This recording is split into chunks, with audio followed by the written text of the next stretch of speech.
Good evening and welcome to the meeting of the College Park Mayor and City Council. I am Mayor Bianca Motley Broom. It is 5:01 p.m. All council members are present, so I will call this meeting to order. At this time, I will take a motion to enter into executive session for the purposes of real estate litigation and personnel. And that's Councilman Clay. Is there a second? Second. Thank you, Councilman Taylor. All those in favor? Any opposed? Any abstentions? It is unanimous. We will go ahead and enter into executive session. I'll see you on the other link, gentlemen. Thank you.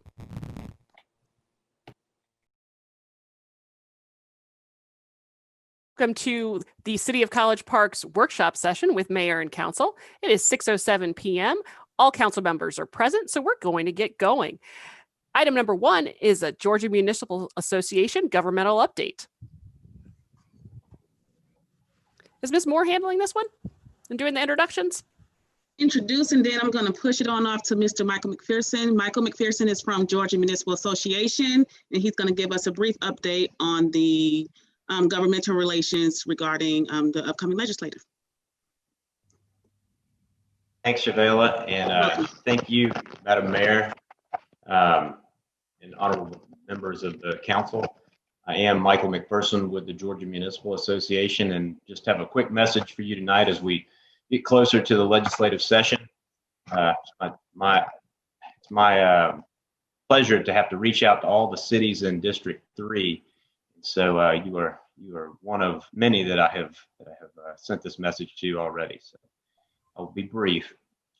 Every session of the Georgia General Assembly presents exciting opportunities for city governments, and an element of danger too. GMA's political strength comes from the close relationships between city officials, their state legislators, and from working closely with GMA's advocacy team. Even in the midst of the COVID-19 pandemic, it is important to engage with legislators now and during the 2021 legislative session. Even if your engagement is virtual, legislators must be included in the dialogue about the needs of your community. The 2021 legislation will begin with new 2-year term, and many of these legislators will be newly elected. We've got 27 new House members and I believe 10 new senators to get to know. And as always, GMA encourages you to set up a hometown connection meeting to make sure that your legislators and your legislative delegation are prepared and ready to carry the banner of College Park forward into this biennial. GMA's policies for the 2021 legislative session are finalized. We appreciate all of you who participated in sharing ideas to bring forth in January. GMA governmental relations staff is already working on many issues, including continuing the fight against state-level preemption of locally established residential design standards, which is supported by home builders and realtors at the state level and at the national level.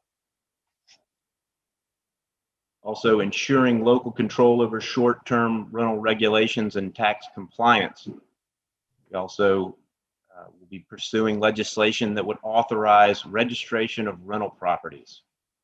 Various revenue and finance issues that impact a city's bottom line come up invariably at or during each legislative session. In the light of civil unrest due to police violence against Black people, GMA anticipates debates on various public safety and police reform measures. Every session, there are bills introduced to limit home rule, aimed at preventing city councils from making decisions in the interest of their citizens and doing their jobs, which could include preemption bills on local authority in response to the coronavirus. I also want to share with you news that GMA's president has formed an Equity and Inclusion Commission consisting of 26 members, including elected officials and city staff. The commission aims to address, strategize, and implement solutions to combat institutional and systematic racism, violence, and acts of injustice, inequity, and intolerance in all of Georgia's cities. It is also expected that the commission members will lead by example to urge their cities and their leaders to be at the forefront of creating sustainable change in their communities.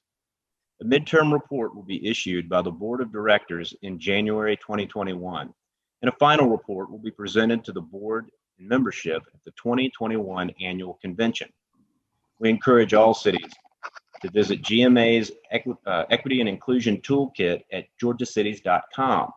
The toolkit includes resources that will equip Georgia Cities leaders with the tools to listen deeply, unite widely, and act boldly to combat racism and social injustice in your communities.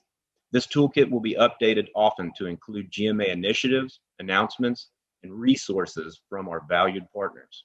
If anyone has any questions on any equity and inclusion initiatives, I'll be glad to talk with you offline to share more information. Your city's involvement with GMA and your legislative delegation strengthens all city governments. I hope you will reach out to me or any of the governmental relations team to schedule a date to participate in person at the Capitol when it's deemed safe to do so and when you feel comfortable. Thank you, Madam Mayor, and thank you, honorable council members. That's all I have for you tonight, and I'm happy to answer any questions if you have any. Thank you. We certainly appreciate all the work that GMA does on behalf of Georgia's cities. It's an invaluable organization, and I know that it's been at the forefront of some of the most important things that we've been discussing this year. And as a member of the Equity and Inclusion Commission, it has been really interesting, thought-provoking work, and I am hopeful that it makes a lasting difference throughout the state and even beyond. But are there any questions? I just had one, Mr. McPherson. Where are y'all located during the construction of your building? Well, we're all working from home.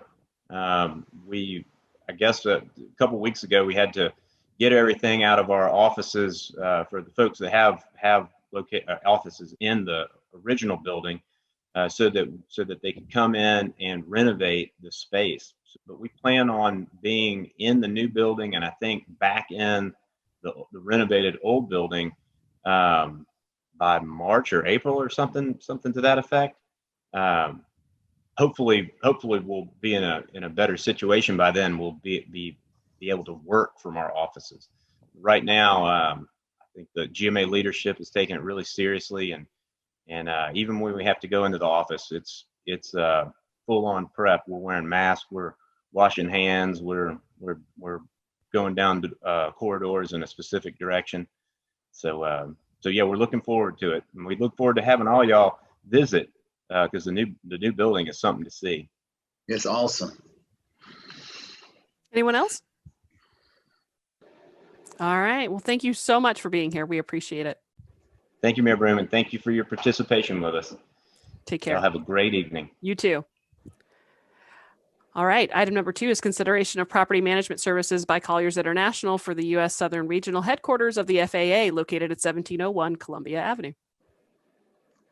Mayor, I'll take this item if I may, please. All right. So this is simply nothing more than the recommendation to renew the property management agreement between City of College Park, BIDA, and Colliers International regarding the Federal Aviation Administration Southern United States Regional Headquarters.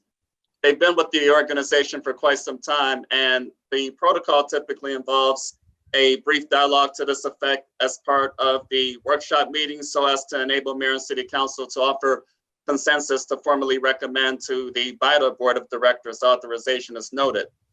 We have with us, I believe online or as part of the Zoom visit, is Colliers Vice President Debbie Lane, who is the principal point of contact out of their office in Columbia, South Carolina. Debbie Lane, are you available, ma'am? I am. Okay, very well. So with that, we did update the document as a couple of revisions have been circulated during the compilation of the agenda process. And at this time, we are in position to make that recommendation. However, Debbie Lane is in position to address any specific questions or concerns you may have respectively. So, Terrence, this question is actually for you. So that you've corrected, or they've corrected the fact that the FAA building is a responsibility of BIDA, and they took out that one clause that was in there that resulted from a different version of the older version of the contract. Yes, sir, that's correct. And so I'm good with that. Are we I haven't had a chance. I didn't go through and look at it word for word. I didn't reread the thing after those changes were made. Are we very comfortable that no other changes were made to the contract? We are comfortable based on a confirmation with legal counsel Danielle Matricardi in particular. So Okay. therefore, I think we're all set, sir. Okay, then I'm good. All right. Anyone else have any questions, comments? Is the body prepared to provide consensus that BIDA should enter into this agreement? Absolutely. Okay, that's one. All right. There, I heard two. All Yeah. right. Yes, Councilman Yeah. Gay? Yes. Councilman Gay, I'm sorry, I didn't. I just had a question. Who, Yes, sir? is this a new, did they previously do this? Are we moving this agreement under BIDA? They were on last year's agreement. BIDA was? Yes. Yes. That's what I caught. That I couldn't figure out why it was going back to the city in this year's agreement. All right, that's fine. I agree. Okay. All right. Sounds like we have unanimous consensus to send that on to BIDA with a recommendation to approve. Thank you. Item number, thank you, Ms. Lane. Take care. Item number 3 is consideration of a new logo for the Department of Recreation and Cultural Arts. Good evening, Mayor and Council. Just wanted to present an opportunity for a new logo since we added on cultural arts and the golf course to our department. And looking at our logo has been spent some time through these COVID months looking at what we could possibly do to incorporate cultural arts along with the golf course, and we came up with somewhat of a proposal. So was hoping for approval for that. Sent over the proof of the last one, which was, they had the red, green, and blue and yellow. And then we've had different logos for the departments, for CP being for the basketball program, Tumbleweeds has a little tumbleweed for the gymnastics, and then also the Rams. So there are different logos for the different, not club per se, but for those athletics, and wanted to do an overall logo for the department. Thoughts, questions? Which logo are you going to use? They're different colors for different, are you going to switch the colors around? I like the green for the trail part of it. That's one of the things that we were tweaking. I wanted red for cultural arts with music and green for the park, and then somewhat, yellow, orange for basketball. And then we had blue for the golf course. So those were complementary colors. And there was just some of the things that the person working with us was that we needed to work with. And I even conferred with Gerald too on trying to work the colors out, because there were specific colors that I liked, but I was hoping it was something that y'all enjoyed too. I was really excited about taking a step from, I think our last logo might have been 1970s with leisure services. It's been a long time. So it'd be nice to put a fresh look on the department. I think it pops. Oh gosh, I'm so excited. I like it. I am concerned that as we were looking at a city logo and that we're looking at 6 West and 6 West has happened. Like all these things are sort of happening in their own silos, that a conversation surrounding what sort of the College Park family of logos should look like seems to be more appropriate. So we would have color standards and the like, that if you look at it, there's some sort of cohesion between the entirety. And it seems like we're doing it piecemeal. I like this in and of itself, but I think it should be part of a larger approach to how we're marketing and branding the city. The yellow is something that we were looking at based on the city of College Park, but with the new logo coming out for the city of College Park, that's another. Yeah, I know. And I feel like that should be I'm forgetting the word, sort of that should be the guiding light. Like if we come up with a new city logo, that should be what everything else is kind of a derivative of, as opposed to having a lot of these other things feed into it from a marketing standpoint. But I get why you're doing it and I like it. Thank you. But I just think that we should have a more unified approach.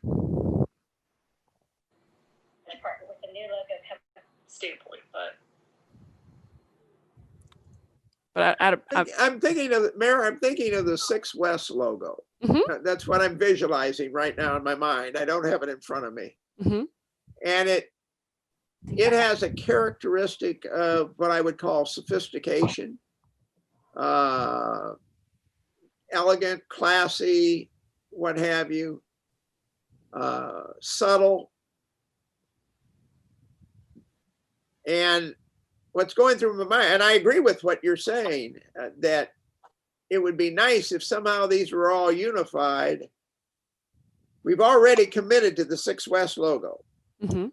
I don't see how you could take somehow that logo and use it to convey the same kind of message for the cultural arts, for Well, example. I think there's a number of different ways that they can be unified.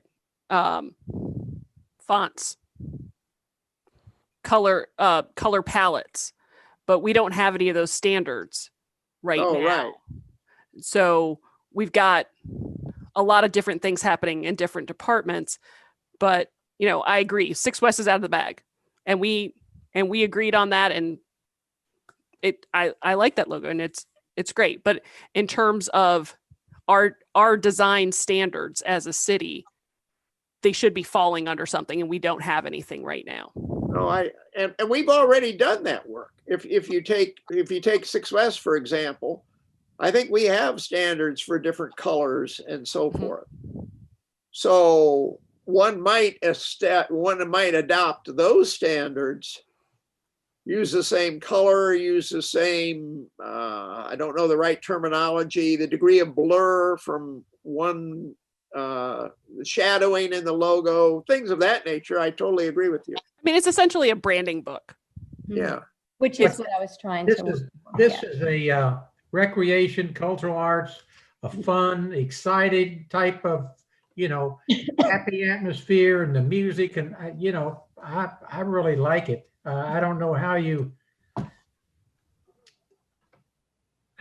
bring, the color in, or, unless you put a little logo of the city of College Park somewhere, but I just. That we don't have any standards. That's the point. We don't have any standards that are saying when you're using the city of College Park, these are the colors. These are the colors that you should be using.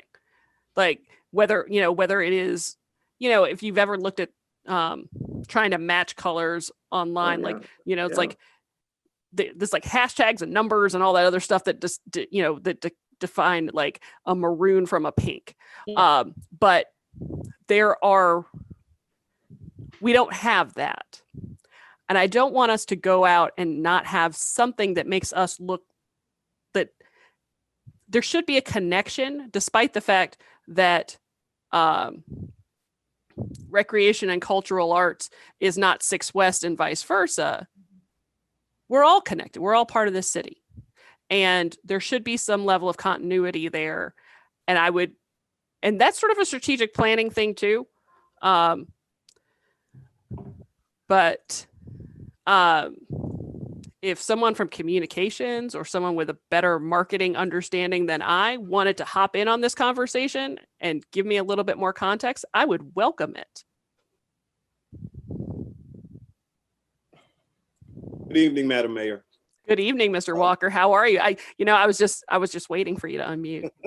Well, I definitely wanted to listen and respect the direction that Recreation Cultural Arts was taking. I've spoken with Michelle, speaking of the Pantones and colors. We talked exactly about that, where I guess at this point, I felt like I needed to step back because they had a rhyme and reason, this for the walking paths, this for the basketball arena, the basketball, and and then the music and things of that nature. But I do agree, something for the entire city would certainly be appropriate to consider all of the logos. I actually have a little packet that I was working on right before I retired a couple of years ago. And there was a packet that has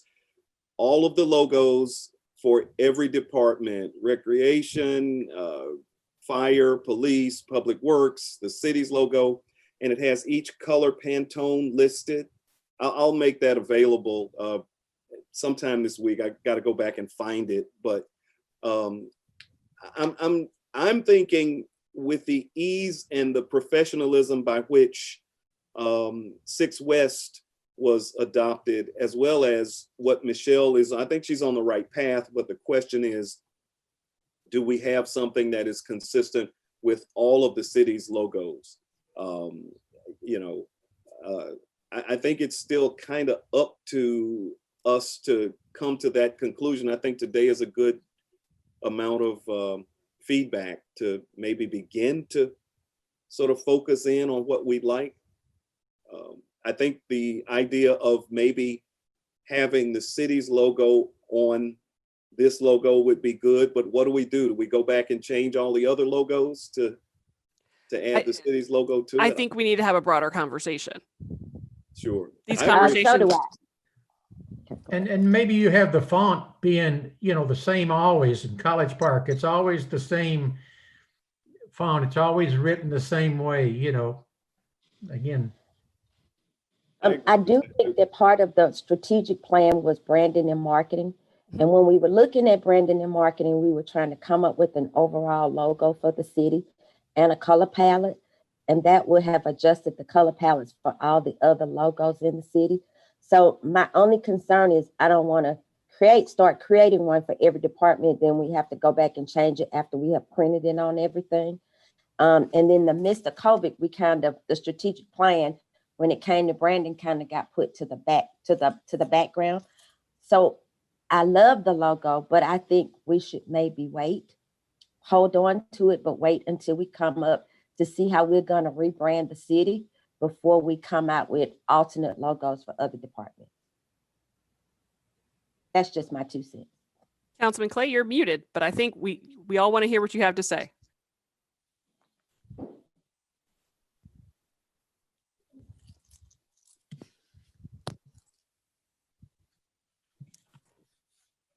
There we go. One of the concerns that I have is we just came up with a logo for banners for Main Street. Mhm. And what is the thing that people see most of that are visiting in College Park? It's the banners along the streets. So as I recall, there was some research that went into color palettes for that as well. So that's just one more thing we have to address. And Yep. Keep in mind, guys, that with our current budget situation, we don't want to be spending any extra bucks anywhere. I think some of these conversations can definitely happen internally to get those standards. That I don't know that takes. I mean, even if we were to say to someone at another point, if we were coming up with the logo, we want you to come up with this logo, but these are our standards. Make it from Right. the logo. Right. We can do that. But I just don't. We need a sense of cohesion. This is sort of part of placemaking, right? That we have things that when you see them, you understand they are College Park, and there is consistency and uniformity in that, even though they are different. So I think we're off to a good start. Yes, maybe we can. There's nothing to say that we can't have a standard and then gradually migrate to it, so that you Maybe we wouldn't can have have to. internal. Pardon? Maybe we can have an internal meeting and we can bring it back. We meet with the city manager and we come up with just some standards before we do another logo, and we bring it back to the mayor and council. Sounds good. I think that makes sense. Yeah. All right. Anyone else have anything to add? Any other business in the workshop? Hearing none, I'll see everyone at 7:30 for the regular meeting. Thanks so much, everybody. Okay.